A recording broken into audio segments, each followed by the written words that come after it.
நீங்கள் கஷ்டத்தில் தனிமையில் அழுது கொண்டிருப்பதை விஷ்ணு பகவான் அறிவார். அவர் கூறும் ஆறுதலை கேட்பதற்கு முன் உங்கள் மனதிற்குள் ஓம் நமோ நாராயணாய் என்று கூறிவிட்டு இந்த பதிவின் கீழ் ஓம் நமோ நாராயணாய் என்று பதிவிட்ட பிறகு இதை முழுவதுமாக கேட்கத் தொடங்குங்கள். ஓம் நமோ நாராயணாய.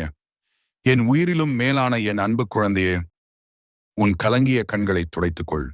பார்க்கடலில் ஆதிசேஷன் மீது யோக நித்திரையில் ஆழ்ந்திருக்கும் நான் அண்ட சராசரங்களையும் இயக்கிக் கொண்டிருந்தாலும் என் முழு கவனமும் இப்பொழுது கண்ணீரோடு அமர்ந்திருக்கும் உன் மீதுதான் இருக்கிறது. உன் இதயத் துடிப்பின் ஒவ்வொரு ஏற்ற இறக்கத்தையும் உன் மனக்குகையில் நீ எழுப்பும் ஏன் எனக்கு மட்டும் இந்த சோதனை, நான் என்ன பாவம் செய்தேன் என்ற அலறலையும் நான் கேட்கின்றேன். உன் கண்ணீர் துளிகள் ஒவ்வொன்றும் வைகுண்டத்தில் என் பாதங்களை சுட்டெரிக்கும் போது என்னால் எப்படி அமைதியாக இருக்க முடியும்? நீ இப்போது இருக்கும் மனநிலையில் உனக்கு தேவை வெறும் ஆறுதல் வார்த்தைகள் மட்டுமல்ல, உன் ஆன்மாவை தட்டி எழுப்பும் ஆத்ம ஞானம். இதோ என் இதயத்திலிருந்து உனக்காகச் சுரக்கும் இந்த வார்த்தைகளை உன் தந்தையாக, தாயாக, குருவாக, எல்லாமுமான பரம்பொருளாக நான் கூறுகிறேன். கூர்ந்து கேள். கடவுளுக்கு என் கஷ்டம் புரியாது என்று மட்டும் நீ ஒருபோதும் நினைத்து விடாதே. நான் வைகுண்டத்தில் சுகமாக அமர்ந்து ஆட்சி செய்பவன் மட்டுமல்ல, பூலோகத்தில் உன்னைப் போலவே பிறந்து, உன்னைப் போலவே அழுது, உன்னைப் போலவே வலிகளை அனுபவித்தவன். நான் மனிதனாக அவதரித்ததே துன்பத்தை எப்படி எதிர்கொள்வது என்று உனக்கு வாழ்ந்து காட்டுவதற்காகத்தான். ராமனாக நான் பட்ட ரணங்களை சற்று நினைத்துப்பார். சக்கரவர்த்தி திருமகனாக பிறந்து வட்டு மெத்தையில் உறங்க வேண்டிய நான் விதியின் சதியால் காட்டிற்கு விரட்டப்பட்டேன். கல்லிலும் முள்ளிலும் நடந்தேன். ஆனால் அது கூட எனக்கு வலிக்கவில்லை. என் உயிரினும் மேலான சீதையை இராவணன் கவர்ந்து சென்றபோது ஒரு சாதாரண மனிதனைப் போல நானும் காடுமேடெல்லாம் அழுது கொண்டே திரிந்தேன். என் சீதையை கண்டீரோ என்று பறவைகளிடமும் விலங்குகளிடமும் கெஞ்சினேன். ஏன் தெரியுமா? பிரிவு என்ற வலி எவ்வளவு கொடியது என்பதை நானும் அனுபவிக்க வேண்டும் என்பதற்காக. அத்தனை சோதனையிலும் நான் தர்மத்தை விடவில்லை. கடைசியில் அந்த துன்பமே அதர்மத்தை அழிக்கும் ஆயுதமாக மாறியது.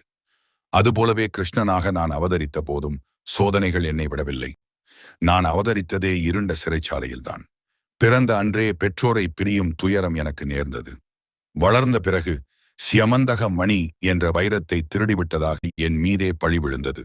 உலகம் முழுவதும் வணங்கும் எனக்கே திருடன் என்ற பட்டம் கிடைத்தது. என் சொந்த உறவினர்களே என்னை எதிர்த்தார்கள். காந்தாரி என்னை உன் வம்சம் அழியட்டும் என்று சபித்தாள். அந்த சாபத்தையும் நான் புன்னகையோடு ஏற்றுக்கொண்டேன். குழந்தையே, இறைவனான எனக்கே சோதனைகள், பிரிவுகள், அவமானங்கள், பழிச்சொற்கள் தப்பவில்லை எனும் போது நீ ஏன் கலங்குகிறாய்? இவை அனைத்தும் உன்னை அழிக்க வந்தவை அல்ல. இவை உன்னை பக்குவப்படுத்த வந்தவை என்பதை புரிந்து கொள். நீ இப்போது அனுபவிக்கும் வேதனை தண்டனை அல்ல, அது ஒரு சுத்திகரிப்பு. ஒரு வைரம் ஜொலிக்க வேண்டுமென்றால் அது பல முறை வெட்டப்பட வேண்டும், தீட்டப்பட வேண்டும். தங்கம் ஒளிர வேண்டுமென்றால் அது நெருப்பில் உருக வேண்டும். இப்போது நீ அந்த நெருப்பில் இருக்கிறாய். நான் ஒரு சிற்பி, நீ ஒரு பாறாங்கல். உனக்குள் இருக்கும் அழகான சிலையை வெளியே கொண்டு வரவே நான் உன்னை சோதனைகள் என்னும் மொழியால் செதுக்கிக் கொண்டிருக்கிறேன். ஒவ்வொரு அடியும் வலிக்கும் தான். ஆனால் நீ அந்த வலியை பொறுத்து கொண்டு அசையாமல் இருந்தால் மட்டுமே நாளை உலகம் போற்றும் சிலையாக நீ மாறுவாய். நீ உடைந்து போய்விட்டால் வெறும் கல்லாகவே மிஞ்சி விடுவாய். எனவே வலியை தாங்கிக் கொள். நான் உன்னை அழகான காவியமாக மாற்றிக் கொண்டிருக்கிறேன். நல்லவர்களுக்கு தானே சோதனை வருகிறது என்று நீ நினைக்கலாம். ஆனால் இதுவும் ஒரு காலகட்டம்தான். பாண்டவர்களை பார். நான் கூடவே இருந்தும் அவர்கள் 13 ஆண்டுகள் வனவாசம் அனுபவித்தார்கள். திரௌபதி சபையில் கதறினாள், ஏன் நான் உடனே வரவில்லை? கர்மவினையின் சுழற்சி முடிய வேண்டும் என்பதற்காக காத்திருந்தேன். ஆனால் சரியான நேரம் வந்தபோது அதர்மம் செய்த அத்தனை பேரையும் குருட்சேத்திரத்தில் அழித்து தர்மத்தை நிலைநாட்டினேன்.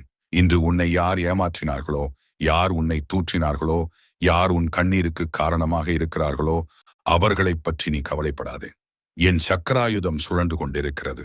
அவர்களின் கணக்கை நான் பார்த்துக் கொள்வேன். தர்மத்தின் வாழ்வுதனை சூது கவ்வும், ஆனால் இறுதியில் தர்மமே வெல்லும். இது என் வாக்கு. கஜேந்திரன் என்ற யானை முதலையின் பிடியில் சிக்கிய போது தன் பலத்தை நம்பி போராடியவரை நான் வரவில்லை. தன் குடும்பத்தை அழைத்த போதும் நான் வரவில்லை.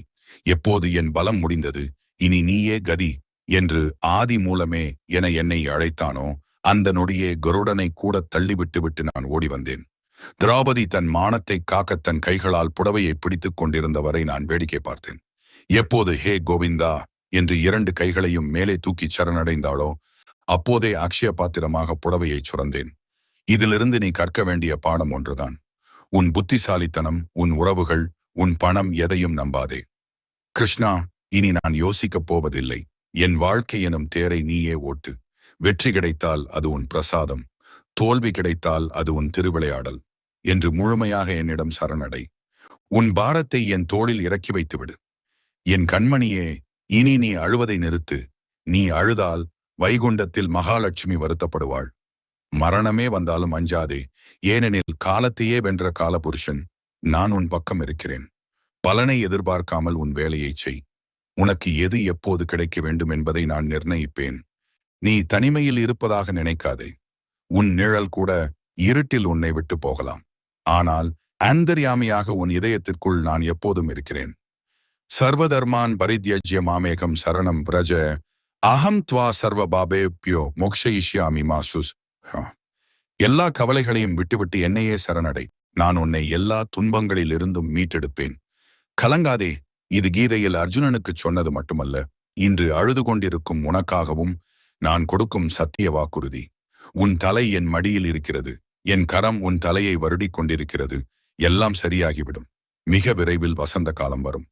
அப்போது இந்த துன்பங்கள் அனைத்தும் ஒரு கனவு போல கலைந்துவிடும். நிம்மதியாக இரு. நான் இருக்கிறேன். நான் பார்த்துக் கொள்கிறேன். இப்படிக்கு என்றும் உனக்காக துடிக்கும் உன் நாராயணன். இதற்கேற்ற 2 உதாரண கதைகளையும் கூறுகிறேன். அமைதியாக கேள். ஓம் நமோ நாராயணாய. என் உயிரிலும் மேலான என் அன்பு குழந்தையே, உன் மனது இப்போது தேடுவது ஆறுதலை மட்டுமல்ல, ஒரு நம்பிக்கையை. நான் வாய்விட்டு அழுதால்தான் இறைவனுக்கு கேட்குமா?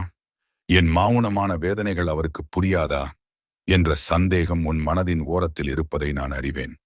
அதற்காகவே என் நெஞ்சத்திற்கு மிக நெருக்கமான என் பாலிய சிநேகிதன் குசேலனின் கதையை அன்று துவாரகையில் என் சிம்மாசனத்தில் இருந்து நான் எப்படி உணர்ந்தேன் என்பதை உனக்கு ஒரு நீண்ட நினைவோட்டமாகவே கூறுகிறேன்.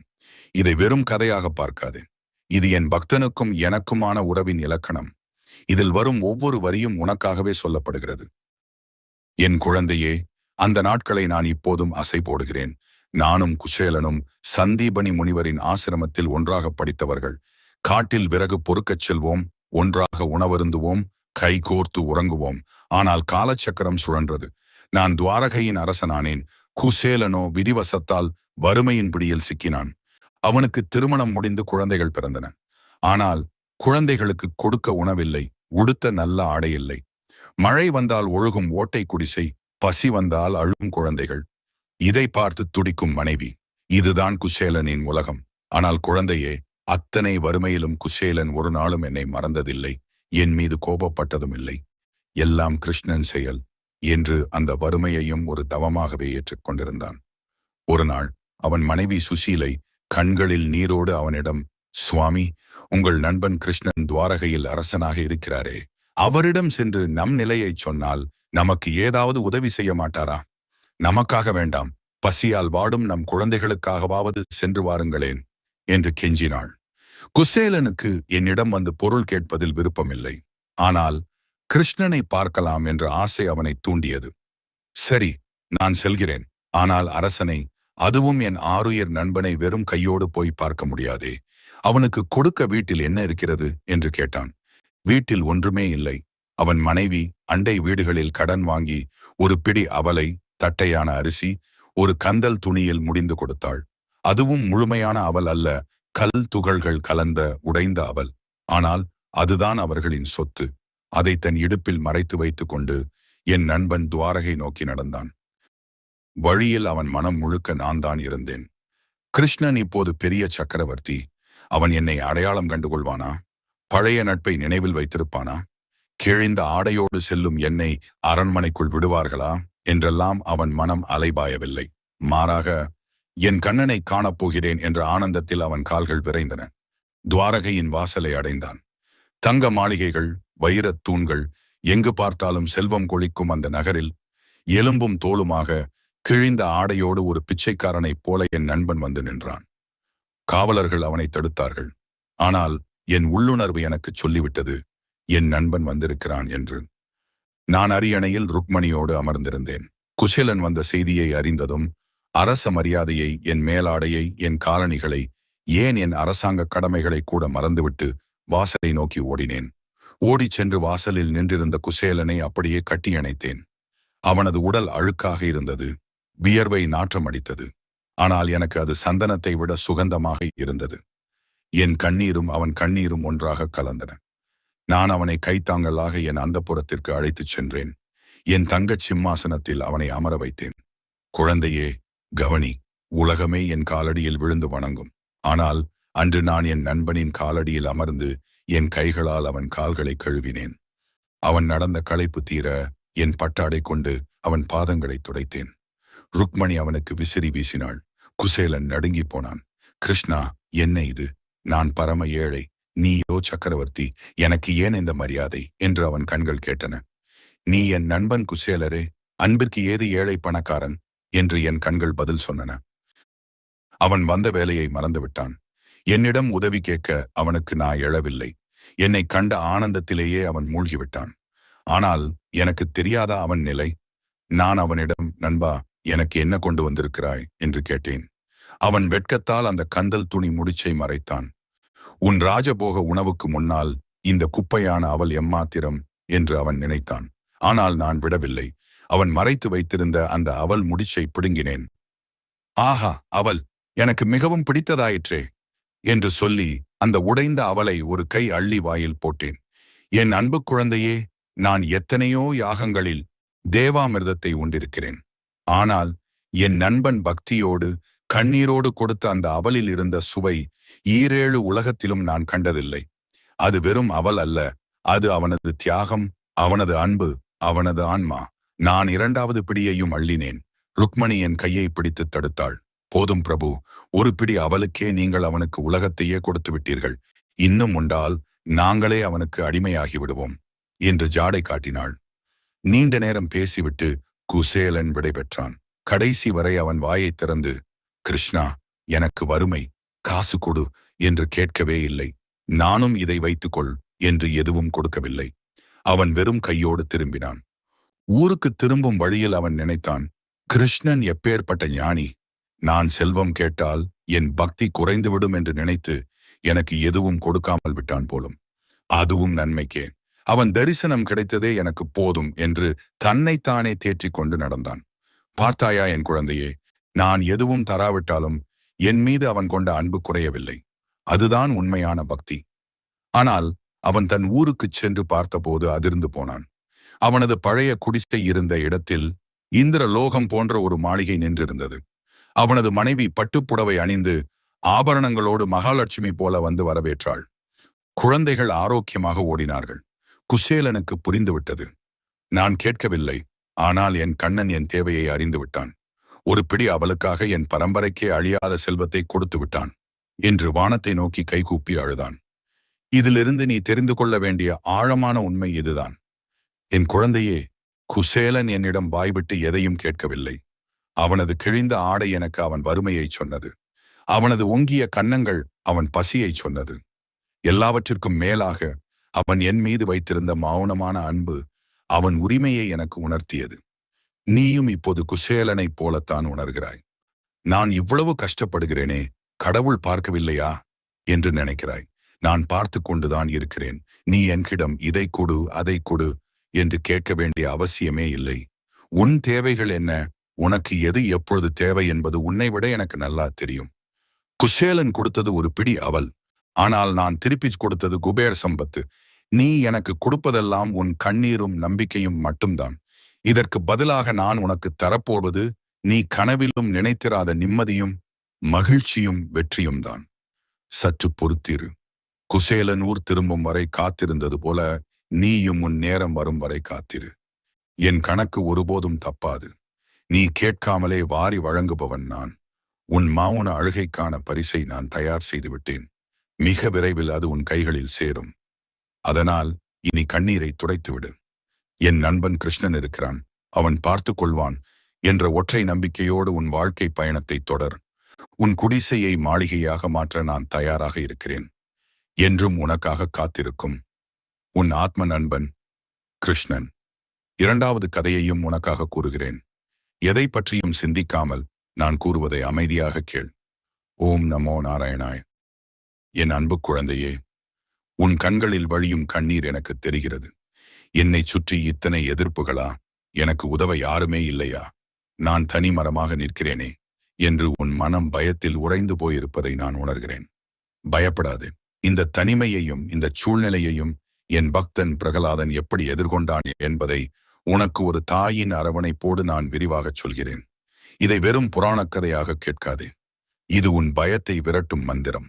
உன் இதயத்தில் இருக்கும் நம்பிக்கையை ஊர்ஜிதப்படுத்தும் சத்திய வாக்கு. என் குழந்தையே, அந்த யுகத்தை நினைத்துப் பார். இரணியகசிபு என்ற அசுரன் 3 உலகங்களையும் ஆட்டி படைத்துக் கொண்டிருந்தான். அவனது கட்டளைக்கு மீறி காற்று கூட வீசாது. சூரியன் கூட பயந்துதான் உதிக்க வேண்டும். நாராயணாய நமஹ் என்ற சப்தமே உலகத்தில் இருக்கக்கூடாது. இரணியாய நமஹ் என்றுதான் எல்லோரும் சொல்ல வேண்டும் என்று அவன் கொடூரமான சட்டம் போட்டிருந்தான். அப்படிப்பட்ட ஒரு அரக்கனுக்கு அவனது சொந்த இரத்தத்தில் அவனது அரண்மனையிலேயே என் மீது மாறாத பக்தி கொண்ட ஒரு குழந்தை பிறந்தான். அவன்தான் என் பிரகலாதன். நினைத்துப்பார் குழந்தையே, ஊரே அவனுக்கு எதிரி, நாடே அவனுக்கு எதிரி, பெற்ற தந்தையே அவனுக்கு முதல் எதிரி. 5 வயது குழந்தை யாரை நம்பி வாழ்வான்? அவன் தன் தாயை நம்பவில்லை, தந்தையை நம்பவில்லை. அவன் நம்பியதெல்லாம் உன் உள்ளத்தில் இருக்கும் இந்த நாராயணனை மட்டும்தான். பிரகலாதனை எப்படியாவது என் நினைவிலிருந்து மாற்ற வேண்டும் என்று அவனது தந்தை செய்த கொடுமைகளை சொன்னால் கல் நெஞ்சம் கூட கரைந்துவிடும். குருகுலத்தில் சேர்த்து விஷ்ணு என் எதிரி, அவரை வணங்காதே என்று மூளைச்சலவை செய்தார்கள். ஆனால் என் குழந்தை மற்ற அசுர குழந்தைகளையும் கூட்டி வைத்து, நண்பர்களே, இந்த உடல் நிலையற்றது, செல்வம் நிலையற்றது, அந்த நாராயணன் திருவடி ஒன்றே நிரந்தரம் என்று உபதேசம் செய்தான். இதை கேட்ட இரணியன் கோபத்தின் உச்சிக்குச் சென்றான். சொந்த மகனென்றும் பார்க்காதே, அவனை கொல்லுங்கள் என்று உத்தரவிட்டான். கூர்மையான வேல்கள் கொண்டு அவனை குத்த வீரர்கள் வந்தார்கள். பிரகலாதன் பயந்து ஓடவில்லை. அவன் கண்களை மூடி ஓம் நமோ நாராயணா என்று என் நாமத்தை மட்டுமே ஜபித்தான். அந்த வேல்கள் அவன் உடலை தொட்டதும் பூமாலைகளாக மாறி விழுந்தன. மதங்கொண்ட யானைகளை விட்டு அவனை மிதிக்கச் சொன்னார்கள். அந்த யானைகள் பிளிரிக் கொண்டு வந்தன. ஆனால் பிரகலாதனின் முகத்தில் தெரிந்த என் தேஜஸை பார்த்து அந்த யானைகள் மண்டியிட்டு அவனை வணங்கிச் சென்றன. விஷ பாம்புகள் நிறைந்த அறையில் அவனை அடைத்தார்கள். அந்த பாம்புகள் அவனை தீண்டாமல் அவனுக்கு குடையாக படம் எடுத்து நின்றன. கொதிக்கும் எண்ணெய் கொப்பரையில் அவனை தூக்கி போட்டார்கள். நெருப்பில் தள்ளினார்கள். எங்கும் எதிலுமே அவனுக்கு வலி தெரியவில்லை. ஏன் தெரியுமா? நெருப்பு சுடுகிறது என்றால் அது என் நாராயணனின் விருப்பம். அது குளிர்கிறது என்றால் அதுவும் அவன் கருணை என்று அவன் முழுமையாக சரணடைந்திருந்தான். அவன் வலியை பார்க்கவில்லை, அந்த வலிக்குள்ளும் என்னையே பார்த்தான். இறுதியில் பொறுமை இழந்த இரணியன் தானே வாளை எடுத்து கொண்டு வந்தான். டேய், எங்கே இருக்கிறான் உன் நாராயணன்? காட்டு, அவனை கொன்றுவிட்டு உன்னை கொல்கிறேன் என்று கர்ஜித்தான். அப்போது என் சின்னஞ்சிறு குழந்தை முகத்தில் எந்த பயமும் இல்லாமல் ஒரு மெல்லிய புன்னகையோடு சொன்னான், தந்தையே, அவர் இல்லாத இடமே இல்லை. அவர் சாணியிலும் இருப்பார், கோணிலும் இருப்பார், ஏன் நீங்கள் வைத்திருக்கும் அந்த துரும்பிலும் இருப்பார் என்று. அதை கேட்ட இரணியன் அருகில் இருந்த ஒரு மிகப்பெரிய இரும்பு தூணை காட்டி, இந்த ஜடமான தூணில் இருக்கிறானா உன் நாராயணன் என்று ஏளனமாகச் சிரித்தான். அப்பொழுது பிரகலாதன் என்ன நினைத்தான் தெரியுமா? ஐயோ, அப்பா தூணை கேட்கிறாரே, இதுவரை வைகுண்டத்தில் இருந்த நாராயணன் என் வாக்கை மெய்ப்பிக்க இப்போது இந்த தூணுக்குள் வந்திருக்க வேண்டுமே என்று எனக்காக பதறினான். என் பக்தன் சொன்ன சொல் பொய்யாகலாமா? அவனது நம்பிக்கை வீணாகலாமா? அந்த நொடியே அகிலாண்டங்களையும் படைத்த நான் என்னை சுருக்கிக் கொண்டு அந்த தூணுக்குள் புகுந்து கொண்டேன். இரணியன் அந்த தூணை ஓங்கி அடித்தான். அண்டமே நடுங்கும்படியான ஒரு பேரிரைச்சலோடு நான் அந்த தூணை பிளந்து கொண்டு வெளிப்பட்டேன்.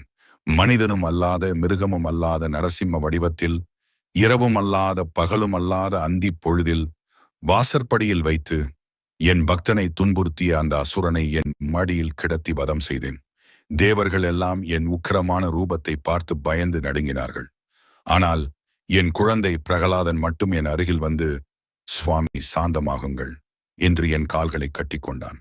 சிங்க முகம் கொண்ட நான் என் உக்கிரத்தை எல்லாம் தள்ளி வைத்துவிட்டு ஒரு தாய் பூனையைப் போல என் நாவால் என் குழந்தையை நக்கிக் கொடுத்தேன். இதிலிருந்து நீ புரிந்து கொள்ள வேண்டியது என்ன என் கண்மணியே? பிரகலாதன் எதிரிகளால் சூழப்பட்டிருந்தான். அவனுக்கு தப்பிக்க வழியே இல்லை என்று உலகம் நினைத்தது. ஆனால் அவனது நம்பிக்கைதான் அவனது ஆயுதம். அவன் எனக்காக எதையும் செய்யவில்லை, என்னை மட்டுமே நினைத்திருந்தான். ஆபத்து வந்தபோது நான் எங்கிருந்தோ வரவில்லை. அவன் அருகில் இருந்த தூணிலிருந்தே வந்தேன். இன்று நீயும் பிரகலாதனைப் போலத்தான் உணர்கிறாய். உன்னை சுற்றியிருப்பவர்கள் உன்னை நோகடிக்கலாம். உன் சூழ்நிலை உன்னை பயமுறுத்தலாம். எனக்கு விடிவு காலமே இல்லையா என்று நீ கலங்கலாம். ஆனால் ஒன்றை நினைவில் கொள். உன்னை துன்புறுத்தும் இந்த சோதனைகள் தான் அந்த இரும்பு தூண். நீ நம்பிக்கையோடு இருந்தால் அந்த சோதனையான தூணை பிளந்து கொண்டு உனக்கான வெற்றியையும் நிம்மதியையும் தர நான் வருவேன். நான் வெகு தூரத்தில் இல்லை. உன் கண்ணீருக்கும் உன் நம்பிக்கைக்கும் மிக அருகில் உன் இதய தூணுக்குள்ளேயே நான் காத்திருக்கிறேன். எப்படி பிரகலாதனுக்காக இயற்கையின் விதிகளையே நான் மாற்றினேனோ அதேபோல் உனக்காக உன் தலைவிதியையும் நான் மாற்றுவேன். உனக்கு துரோகம் செய்தவர்கள், உன்னை ஏளனம் செய்தவர்கள் முன்னால் உன்னை தலைநிமிர்ந்து வாழ வைப்பேன். இது சத்தியம். பிரகலாதன் பயப்படாமல் இருந்தது போல நீயும் பயத்தை விட்டுவிடு. என் நாராயணன் என்னோடு இருக்கிறான் என்ற மந்திரத்தை மட்டும் விடாதே. நான் பார்த்துக் கொள்கிறேன். உன் தனிமை இனி தனிமை அல்ல, அது நானும் நீயும் பேசும் தவம். நிம்மதியாக இரு என் குழந்தையே. இப்படிக்கு என்றும் உன்னை காக்கும் உன் நாராயணன். இன்னும் உன் மனதில் உள்ள பாரம் இறங்கவில்லையா? மறுபடியும் ஒருமுறை நான் கூறியது அனைத்தையும் கேள். எதற்கும் பயப்படாதே, எதற்கும் தயங்காதே, முன்னேறி செல். உன்னுடன் நான் இந்த அகிலத்தை ஆளும் பரம்பொருளான உன் விஷ்ணு பகவானே இருக்கிறேன். கவலைப்படாதே. ஓம் நமோ நாராயணா என்று மட்டும் கூறிக்கொண்டே இரும். நீங்கள் கஷ்டத்தில் தனிமையில் அழுது கொண்டிருப்பதை விஷ்ணு பகவான் அறிவார். அவர் கூறும் ஆறுதலை கேட்பதற்கு முன் உங்கள் மனதிற்குள் ஓம் நமோ நாராயணாய் என்று கூறிவிட்டு இந்த பதிவின் கீழ் ஓம் நமோ நாராயணாய் என்று பதிவிட்ட பிறகு இதை முழுவதுமாக கேட்கத் தொடங்குங்கள். ஓம் நமோ நாராயணாய. என் உயிரிலும் மேலான என் அன்பு குழந்தையே, உன் கலங்கிய கண்களை துடைத்துக்கொள். பார்க்கடலில் ஆதிசேஷன் மீது யோக நித்திரையில் ஆழ்ந்திருக்கும் நான் அண்ட சராசரங்களையும் இயக்கிக் கொண்டிருந்தாலும் என் முழு கவனமும் இப்பொழுது கண்ணீரோடு அமர்ந்திருக்கும் உன் மீதுதான் இருக்கிறது. உன் இதயத் துடிப்பின் ஒவ்வொரு ஏற்ற இறக்கத்தையும் உன் மனக்குகையில் நீ எழுப்பும் ஏன் எனக்கு மட்டும் இந்த சோதனை, நான் என்ன பாவம் செய்தேன் என்ற அலறலையும் நான் கேட்கின்றேன். உன் கண்ணீர் துளிகள் ஒவ்வொன்றும் வைகுண்டத்தில் என் பாதங்களை சுட்டெரிக்கும் போது என்னால் எப்படி அமைதியாக இருக்க முடியும்? நீ இப்போது இருக்கும் மனநிலையில் உனக்கு தேவை வெறும் ஆறுதல் வார்த்தைகள் மட்டுமல்ல, உன் ஆன்மாவை தட்டி எழுப்பும் ஆத்ம ஞானம். இதோ என் இதயத்திலிருந்து உனக்காகச் சுரக்கும் இந்த வார்த்தைகளை உன் தந்தையாக, தாயாக, குருவாக, எல்லாமுமான பரம்பொருளாக நான் கூறுகிறேன். கூர்ந்து கேள். கடவுளுக்கு என் கஷ்டம் புரியாது என்று மட்டும் நீ ஒருபோதும் நினைத்து விடாதே. நான் வைகுண்டத்தில் சுகமாக அமர்ந்து ஆட்சி செய்பவன் மட்டுமல்ல, பூலோகத்தில் உன்னைப் போலவே பிறந்து, உன்னைப் போலவே அழுது, உன்னைப் போலவே வலிகளை அனுபவித்தவன். நான் மனிதனாக அவதரித்ததே துன்பத்தை எப்படி எதிர்கொள்வது என்று உனக்கு வாழ்ந்து காட்டுவதற்காகத்தான். ராமனாக நான் பட்ட ரணங்களை சற்று நினைத்துப்பார். சக்கரவர்த்தி திருமகனாக பிறந்து வட்டு மெத்தையில் உறங்க வேண்டிய நான் விதியின் சதியால் காட்டிற்கு விரட்டப்பட்டேன். கல்லிலும் முள்ளிலும் நடந்தேன். ஆனால் அது கூட எனக்கு வலிக்கவில்லை. என் உயிரினும் மேலான சீதையை இராவணன் கவர்ந்து சென்றபோது ஒரு சாதாரண மனிதனைப் போல நானும் காடுமேடெல்லாம் அழுது கொண்டே திரிந்தேன். என் சீதையை கண்டீரோ என்று பறவைகளிடமும் விலங்குகளிடமும் கெஞ்சினேன். ஏன் தெரியுமா? பிரிவு என்ற வலி எவ்வளவு கொடியது என்பதை நானும் அனுபவிக்க வேண்டும் என்பதற்காக. அத்தனை சோதனையிலும் நான் தர்மத்தை விடவில்லை. கடைசியில் அந்த துன்பமே அதர்மத்தை அழிக்கும் ஆயுதமாக மாறியது. அதுபோலவே கிருஷ்ணனாக நான் அவதரித்த போதும் சோதனைகள் என்னை விடவில்லை. நான் அவதரித்ததே இருண்ட சிறைச்சாலையில்தான். பிறந்த அன்றே பெற்றோரை பிரியும் துயரம் எனக்கு நேர்ந்தது. வளர்ந்த பிறகு சியமந்தக மணி என்ற வைரத்தை திருடிவிட்டதாக என் மீதே பழி விழுந்தது. உலகம் முழுவதும் வணங்கும் எனக்கே திருடன் என்ற பட்டம் கிடைத்தது. என் சொந்த உறவினர்களே என்னை எதிர்த்தார்கள். காந்தாரி என்னை உன் வம்சம் அழியட்டும் என்று சபித்தாள். அந்த சாபத்தையும் நான் புன்னகையோடு ஏற்றுக்கொண்டேன். குழந்தையே, இறைவனான எனக்கே சோதனைகள், பிரிவுகள், அவமானங்கள், பழிச்சொற்கள் தப்பவில்லை எனும் போது நீ ஏன் கலங்குகிறாய்? இவை அனைத்தும் உன்னை அழிக்க வந்தவை அல்ல. இவை உன்னை பக்குவப்படுத்த வந்தவை என்பதை புரிந்து கொள். நீ இப்போது அனுபவிக்கும் வேதனை தண்டனை அல்ல, அது ஒரு சுத்திகரிப்பு. ஒரு வைரம் ஜொலிக்க வேண்டுமென்றால் அது பல முறை வெட்டப்பட வேண்டும், தீட்டப்பட வேண்டும். தங்கம் ஒளிர வேண்டுமென்றால் அது நெருப்பில் உருக வேண்டும். இப்போது நீ அந்த நெருப்பில் இருக்கிறாய். நான் ஒரு சிற்பி, நீ ஒரு பாறாங்கல். உனக்குள் இருக்கும் அழகான சிலையை வெளியே கொண்டு வரவே நான் உன்னை சோதனைகள் என்னும் மொழியால் செதுக்கிக் கொண்டிருக்கிறேன். ஒவ்வொரு அடியும் வலிக்கும் தான். ஆனால் நீ அந்த வலியை பொறுத்து கொண்டு அசையாமல் இருந்தால் மட்டுமே நாளை உலகம் போற்றும் சிலையாக நீ மாறுவாய். நீ உடைந்து போய்விட்டால் வெறும் கல்லாகவே மிஞ்சி விடுவாய். எனவே வலியை தாங்கிக் கொள். நான் உன்னை அழகான காவியமாக மாற்றிக் கொண்டிருக்கிறேன். நல்லவர்களுக்கு தானே சோதனை வருகிறது என்று நீ நினைக்கலாம். ஆனால் இதுவும் ஒரு காலகட்டம்தான். பாண்டவர்களைப் பார். நான் கூடவே இருந்தும் அவர்கள் 13 ஆண்டுகள் வனவாசம் அனுபவித்தார்கள். திரௌபதி சபையில் கதறினாள், ஏன் நான் உடனே வரவில்லை? கர்மவினையின் சுழற்சி முடிய வேண்டும் என்பதற்காக காத்திருந்தேன். ஆனால் சரியான நேரம் வந்தபோது அதர்மம் செய்த அத்தனை பேரையும் குருட்சேத்திரத்தில் அழித்து தர்மத்தை நிலைநாட்டினேன். இன்று உன்னை யார் ஏமாற்றினார்களோ, யார் உன்னை தூற்றினார்களோ, யார் உன் கண்ணீருக்கு காரணமாக இருக்கிறார்களோ அவர்களைப் பற்றி நீ கவலைப்படாதே. என் சக்கராயுதம் சுழன்று கொண்டிருக்கிறது. அவர்களின் கணக்கை நான் பார்த்துக் கொள்வேன். தர்மத்தின் வாழ்வுதனை சூது கவ்வும், ஆனால் இறுதியில் தர்மமே வெல்லும். இது என் வாக்கு. கஜேந்திரன் என்ற யானை முதலையின் பிடியில் சிக்கிய போது தன் பலத்தை நம்பி போராடியவரை நான் வரவில்லை. தன் குடும்பத்தை அழைத்த போதும் நான் வரவில்லை. எப்போது என் பலம் முடிந்தது, இனி நீயே கதி என்று ஆதி மூலமே என என்னை அழைத்தானோ அந்த நொடியே கருடனை கூட தள்ளிவிட்டு நான் ஓடி வந்தேன். திரௌபதி தன் மானத்தை காக்க தன் கைகளால் புடவையை பிடித்துக் கொண்டிருந்தவரை நான் வேடிக்கை பார்த்தேன். எப்போது ஹே கோவிந்தா என்று 2 கைகளையும் மேலே தூக்கி சரணடைந்தாளோ அப்போதே அக்ஷய பாத்திரமாக புடவையை சுரந்தேன். இதிலிருந்து நீ கற்க வேண்டிய பாடம் ஒன்றுதான். உன் புத்திசாலித்தனம், உன் உறவுகள், உன் பணம் எதையும் நம்பாதே. கிருஷ்ணா, இனி நான் யோசிக்கப் போவதில்லை. என் வாழ்க்கை எனும் தேரை நீயே ஓட்டு. வெற்றி கிடைத்தால் அது உன் பிரசாதம், தோல்வி கிடைத்தால் அது உன் திருவிளையாடல் என்று முழுமையாக என்னிடம் சரணடை. உன் பாரத்தை என் தோளில் இறக்கி வைத்துவிடு. என் கண்மணியே, இனி நீ அழுவதை நிறுத்து. நீ அழுதால் வைகுண்டத்தில் மகாலட்சுமி வருத்தப்படுவாள். மரணமே வந்தாலும் அஞ்சாதே, ஏனெனில் காலத்தையே வென்ற காலபுருஷன் நான் உன் பக்கம் இருக்கிறேன். பலனை எதிர்பார்க்காமல் உன் வேலையை செய். உனக்கு எது எப்போது கிடைக்க வேண்டும் என்பதை நான் நிர்ணயிப்பேன்.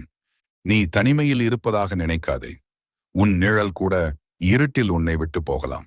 ஆனால் அந்தர்யாமியாக உன் இதயத்திற்குள் நான் எப்போதும் இருக்கிறேன்.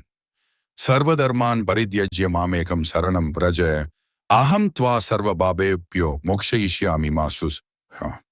எல்லா கவலைகளையும் விட்டுவிட்டு என்னையே சரணடை. நான் உன்னை எல்லா துன்பங்களில் இருந்தும் மீட்டெடுப்பேன். கலங்காதே.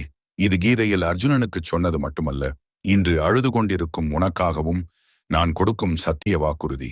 உன் தலை என் மடியில் இருக்கிறது. என் கரம் உன் தலையை வருடிக் கொண்டிருக்கிறது. எல்லாம் சரியாகிவிடும். மிக விரைவில் வசந்த காலம் வரும். அப்போது இந்த துன்பங்கள் அனைத்தும் ஒரு கனவு போல கலைந்துவிடும். நிம்மதியாக இரு. நான் இருக்கிறேன். நான் பார்த்துக் கொள்கிறேன். இப்படிக்கு என்றும் உனக்காக துடிக்கும் உன் நாராயணன். இதற்கேற்ற 2 உதாரண கதைகளையும் கூறுகிறேன். அமைதியாக கேள். ஓம் நமோ நாராயணாய.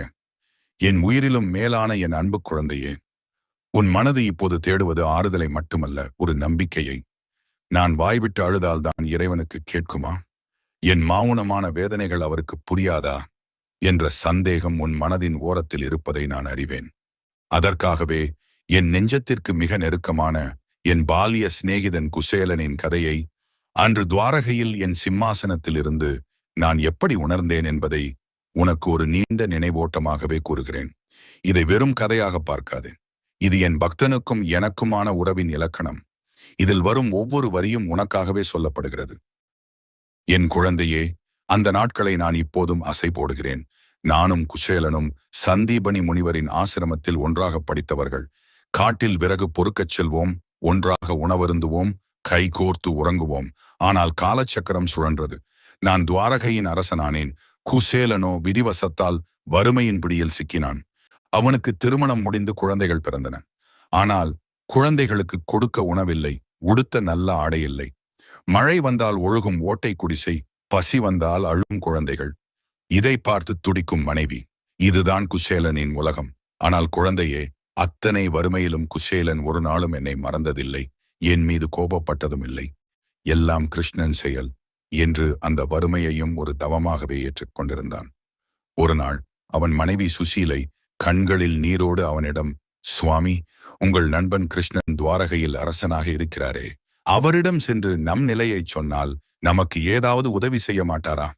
நமக்காக வேண்டாம், பசியால் வாடும் நம் குழந்தைகளுக்காகவாவது சென்று வாருங்களேன் என்று கெஞ்சினாள்.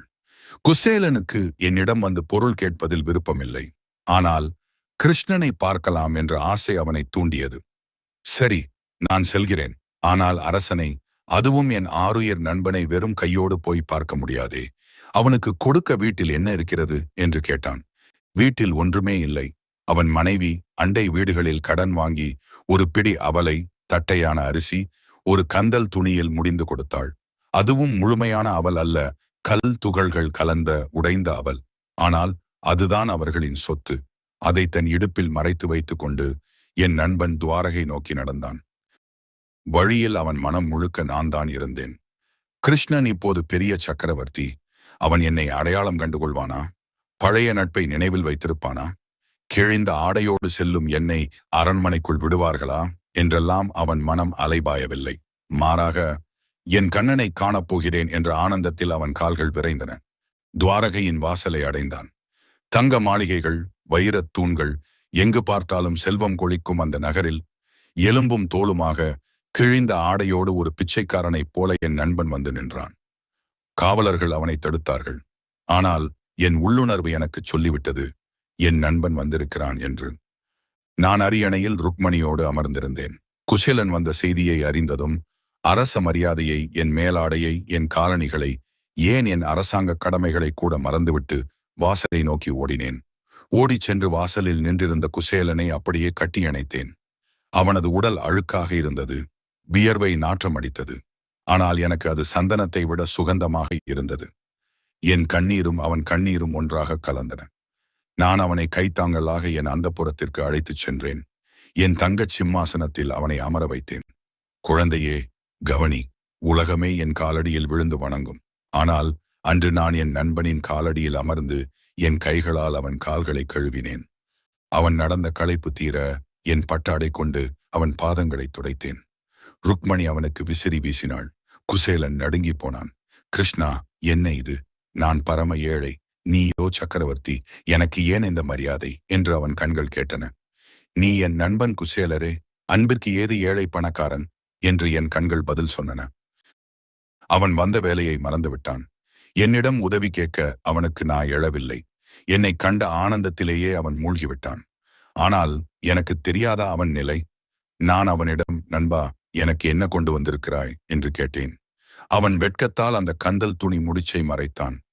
உன் ராஜபோக உணவுக்கு முன்னால் இந்த குப்பையான அவல் எம்மாத்திரம் என்று அவன் நினைத்தான். ஆனால் நான் விடவில்லை.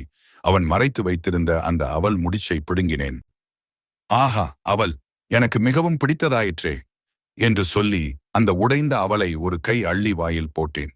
என் அன்பு குழந்தையே, நான் எத்தனையோ யாகங்களில் தேவாமிர்தத்தை உண்டிருக்கிறேன். ஆனால் என் நண்பன் பக்தியோடு கண்ணீரோடு கொடுத்த அந்த அவலில் இருந்த சுவை ஈரேழு உலகத்திலும் நான் கண்டதில்லை. அது வெறும் அவல் அல்ல, அது அவனது தியாகம், அவனது அன்பு, அவனது ஆன்மா. நான் இரண்டாவது பிடியையும் அள்ளினேன். ருக்மணி என் கையை பிடித்து தடுத்தாள். போதும் பிரபு, ஒரு பிடி அவலுக்கே நீங்கள் அவனுக்கு உலகத்தையே கொடுத்து விட்டீர்கள். இன்னும் உண்டால் நாங்களே அவனுக்கு அடிமையாகி விடுவோம் என்று ஜாடை காட்டினாள். நீண்ட நேரம் பேசிவிட்டு குசேலன் விடைபெற்றான். கடைசி வரை அவன் வாயை திறந்து, கிருஷ்ணா, எனக்கு வறுமை, காசு கொடு என்று கேட்கவே இல்லை. நானும் இதை வைத்துக்கொள் என்று எதுவும் கொடுக்கவில்லை. அவன் வெறும் கையோடு திரும்பினான். ஊருக்கு திரும்பும் வழியில் அவன் நினைத்தான், கிருஷ்ணன் எப்பேற்பட்ட ஞானி! நான் செல்வம் கேட்டால் என் பக்தி குறைந்துவிடும் என்று நினைத்து எனக்கு எதுவும் கொடுக்காமல் விட்டான் போலும். அதுவும் நன்மைக்கே. அவன் தரிசனம் கிடைத்ததே எனக்கு போதும் என்று தன்னைத்தானே தேற்றிக் கொண்டு நடந்தான். பார்த்தாயா என் குழந்தையே, நான் எதுவும் தராவிட்டாலும் என் மீது அவன் கொண்ட அன்பு குறையவில்லை. அதுதான் உண்மையான பக்தி. ஆனால் அவன் தன் ஊருக்குச் சென்று பார்த்தபோது அதிர்ந்து போனான். அவனது பழைய குடிசை இருந்த இடத்தில் இந்திரலோகம் போன்ற ஒரு மாளிகை நின்றிருந்தது. அவனது மனைவி பட்டுப்புடவை அணிந்து ஆபரணங்களோடு மகாலட்சுமி போல வந்து வரவேற்றாள். குழந்தைகள் ஆரோக்கியமாக ஓடினார்கள். குசேலனுக்கு புரிந்துவிட்டது. நான் கேட்கவில்லை, ஆனால் என் கண்ணன் என் தேவையை அறிந்து விட்டான். ஒரு பிடி அவளுக்காக என் பரம்பரைக்கே அழியாத செல்வத்தை கொடுத்து விட்டான் என்று வானத்தை நோக்கி கைகூப்பி அழுதான். இதிலிருந்து நீ தெரிந்து கொள்ள வேண்டிய ஆழமான உண்மை இதுதான். என் குழந்தையே, குசேலன் என்னிடம் வாய்விட்டு எதையும் கேட்கவில்லை. அவனது கிழிந்த ஆடை எனக்கு அவன் வறுமையை சொன்னது. அவனது ஓங்கிய கன்னங்கள் அவன் பசியை சொன்னது. எல்லாவற்றிற்கும் மேலாக அவன் என் மீது வைத்திருந்த மௌனமான அன்பு அவன் உரிமையை எனக்கு உணர்த்தியது. நீயும் இப்போது குசேலனைப் போலத்தான் உணர்கிறாய். நான் இவ்வளவு கஷ்டப்படுகிறேனே, கடவுள் பார்க்கவில்லையா என்று நினைக்கிறாய். நான் பார்த்து கொண்டுதான் இருக்கிறேன். நீ என்கிடம் இதை கொடு அதை கொடு என்று கேட்க வேண்டிய அவசியமே இல்லை. உன் தேவைகள் என்ன, உனக்கு எது எப்பொழுது தேவை என்பது உன்னை விட எனக்கு நல்லா தெரியும். குசேலன் கொடுத்தது ஒரு பிடி அவல், ஆனால் நான் திருப்பிச் கொடுத்தது குபேர் சம்பத்து. நீ எனக்கு கொடுப்பதெல்லாம் உன் கண்ணீரும் நம்பிக்கையும் மட்டும்தான். இதற்கு பதிலாக நான் உனக்கு தரப்போவது நீ கனவிலும் நினைத்திராத நிம்மதியும் மகிழ்ச்சியும் வெற்றியும் தான். சற்று பொறுத்திரு. குசேலன் ஊர் திரும்பும் வரை காத்திருந்தது போல நீயும் உன் நேரம் வரும் வரை காத்திரு. என் கணக்கு ஒருபோதும் தப்பாது. நீ கேட்காமலே வாரி வழங்குபவன் நான். உன் மௌன அழுகைக்கான பரிசை நான் தயார் செய்து விட்டேன். மிக விரைவில் அது உன் கைகளில் சேரும். அதனால் இனி கண்ணீரை துடைத்துவிடு. என் நண்பன் கிருஷ்ணன் இருக்கிறான், அவன் பார்த்து கொள்வான் என்ற ஒற்றை நம்பிக்கையோடு உன் வாழ்க்கை பயணத்தை தொடர். உன் குடிசையை மாளிகையாக மாற்ற நான் தயாராக இருக்கிறேன்.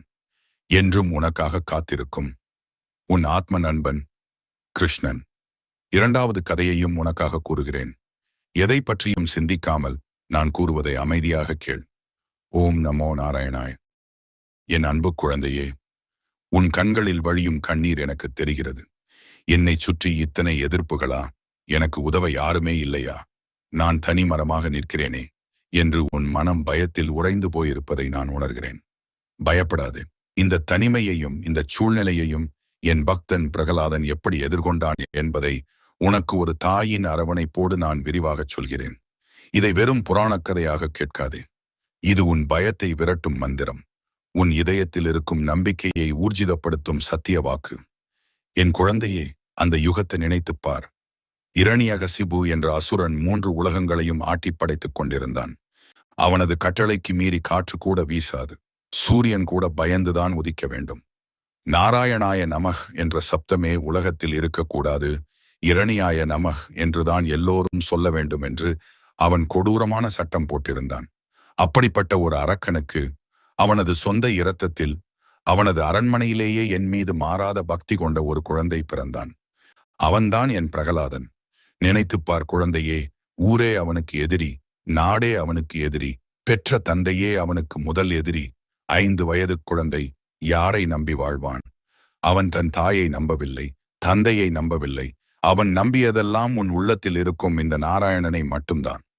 பிரகலாதனை எப்படியாவது என் நினைவிலிருந்து மாற்ற வேண்டும் என்று அவனது தந்தை செய்த கொடுமைகளை சொன்னால் கல் நெஞ்சம் கூட கரைந்துவிடும். குருகுலத்தில் சேர்த்து விஷ்ணு என் எதிரி, அவரை வணங்காதே என்று மூளைச்சலவை செய்தார்கள்.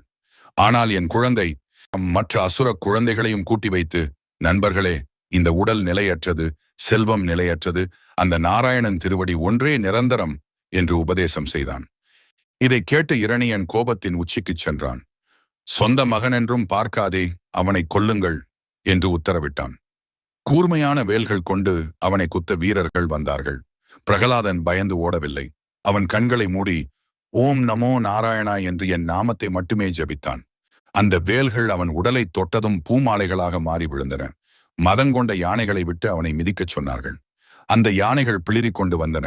ஆனால் பிரகலாதனின் முகத்தில் தெரிந்த என் தேஜஸை பார்த்து அந்த யானைகள் மண்டியிட்டு அவனை வணங்கிச் சென்றன. விஷப்பாம்புகள் நிறைந்த அறையில் அவனை அடைத்தார்கள். அந்த பாம்புகள் அவனை தீண்டாமல் அவனுக்கு குடையாக படம் எடுத்து நின்றன. கொதிக்கும் எண்ணெய் கொப்பரையில் அவனை தூக்கி போட்டார்கள். நெருப்பில் தள்ளினார்கள். எங்கும் எதிலுமே அவனுக்கு வலி தெரியவில்லை. ஏன் தெரியுமா?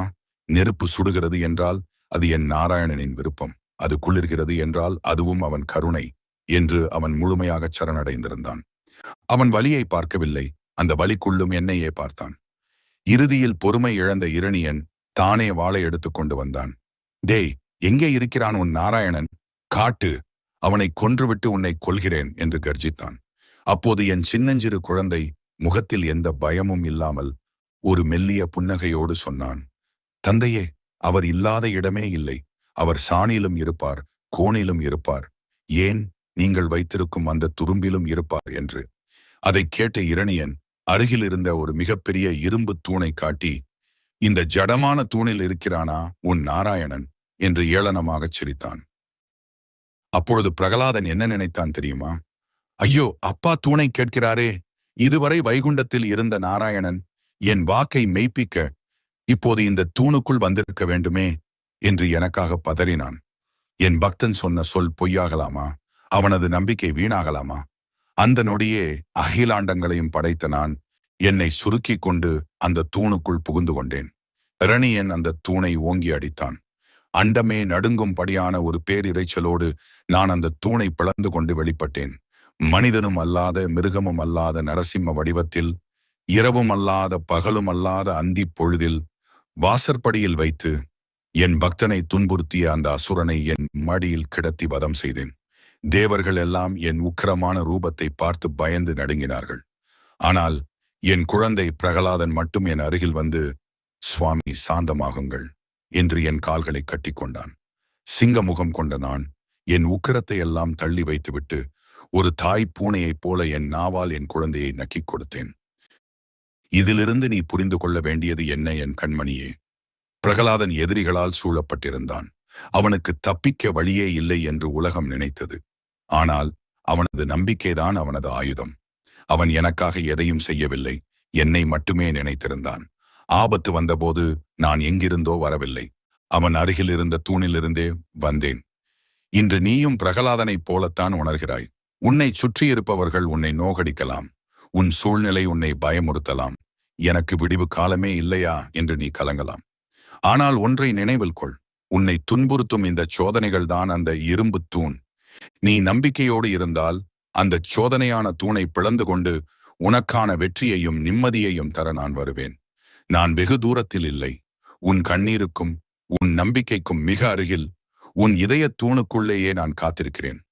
எப்படி பிரகலாதனுக்காக இயற்கையின் விதிகளையே நான் மாற்றினேனோ அதேபோல் உனக்காக உன் தலைவிதியையும் நான் மாற்றுவேன். உனக்கு துரோகம் செய்தவர்கள், உன்னை ஏளனம் செய்தவர்கள் முன்னால் உன்னை தலைநிமிர்ந்து வாழ வைப்பேன். இது சத்தியம். பிரகலாதன் பயப்படாமல் இருந்தது போல நீயும் பயத்தை விட்டுவிடு. என் நாராயணன் என்னோடு இருக்கிறான் என்ற மந்திரத்தை மட்டும் விடாதே. நான் பார்த்துக் கொள்கிறேன். உன் தனிமை இனி தனிமை அல்ல, அது நானும் நீயும் பேசும் தவம். நிம்மதியாக இரு என் குழந்தையே. இப்படிக்கு என்றும் உன்னை காக்கும் உன் நாராயணன். இன்னும் உன் மனதில் உள்ள பாரம் இறங்கவில்லையா? மறுபடியும் ஒருமுறை நான் கூறியது அனைத்தையும் கேள். எதற்கும் பயப்படாதே, எதற்கும் தயங்காதே, முன்னேறி செல். உன்னுடன் நான் இந்த அகிலத்தை ஆளும் பரம்பொருளான உன் விஷ்ணு பகவானே இருக்கிறேன். கவலைப்படாதே. ஓம் நமோ நாராயணா என்று மட்டும் கூறிக்கொண்டே இரும்.